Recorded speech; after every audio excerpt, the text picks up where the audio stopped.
First, I want to say thank you to every person that liked, commented, and viewed the video where I shared about the first week after my late husband died. I really appreciate your support. I appreciate you being interested in my journey, and I hope that it was helpful for you. In that same regards, I want to share some lessons that I learned the first week after Mark's death with you on this video. The one thing that I want to start with is it is so important to talk to the person you love and understand what their desires are. When Mark and I got married, we talked about what we wanted when we died. It was a complicated conversation, but by having that discussion, it made the decisions that I had to make when he did die easier, because I didn't have to second guess myself about what he wanted. So if you have the opportunity to talk to your person, make that conversation happen. Go out to eat, whatever you need to do to make it comfortable. But I encourage you to know what your significant other wants when they take their last breath, because my mind was so many other places, and not having to guess what needed to be done made life easier. Knowing that Mark wanted to be cremated, knowing that he wanted his ashes in different places where he hunted, knowing all those different things that he had a do not resuscitate made my life so much easier. The other thing that I realized, that even though it was my husband, coming to the realization that my children lost their dad and how that impacted them and how I needed to draw them into the process was really important. Because when we lose someone we love, it's easy to get hyper-focused on what it means to us. And then realizing that it does impact other people allows them to be on this journey with you of grief. And that realization helped my children and I to be part of this together.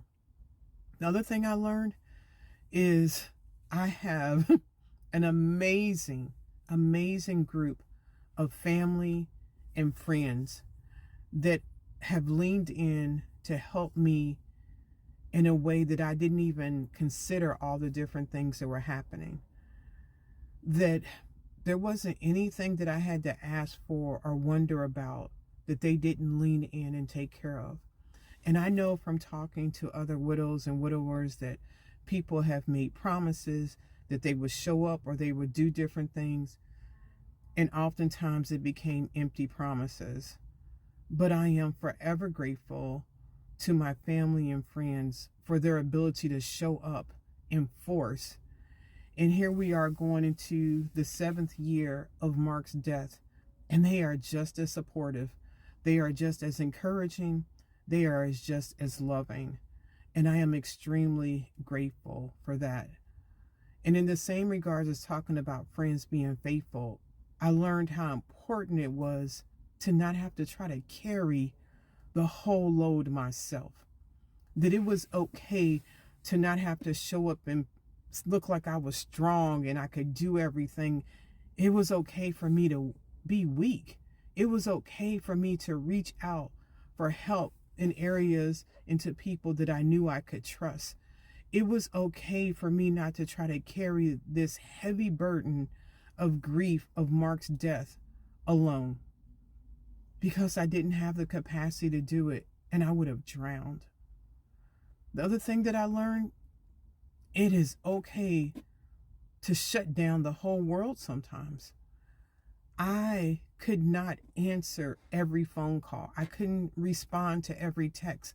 I couldn't respond to every person that was reaching out condolences, because I was devastated. My children were devastated, and we were trying to catch our breath. So for the first week where I had to turn off all my technology and just take in what it took place was important for me and trying to just wrap my mind around the reality that Mark died. And I am grateful to be able to look back on that now and think of the choices that I made, and I was grateful for that. The other thing that comes to mind is being willing to talk to the medical professionals and tell them to talk to me like they would talk to someone they loved that wasn't a doctor. I didn't understand every medical term and everything that they were saying. And so I needed to speak up and say, talk to me in a way that I will understand. Talk to me like this is your loved one there. And that was extremely helpful.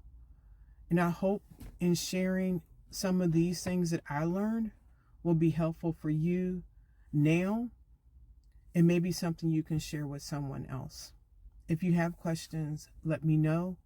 I'll talk to you later. Bye.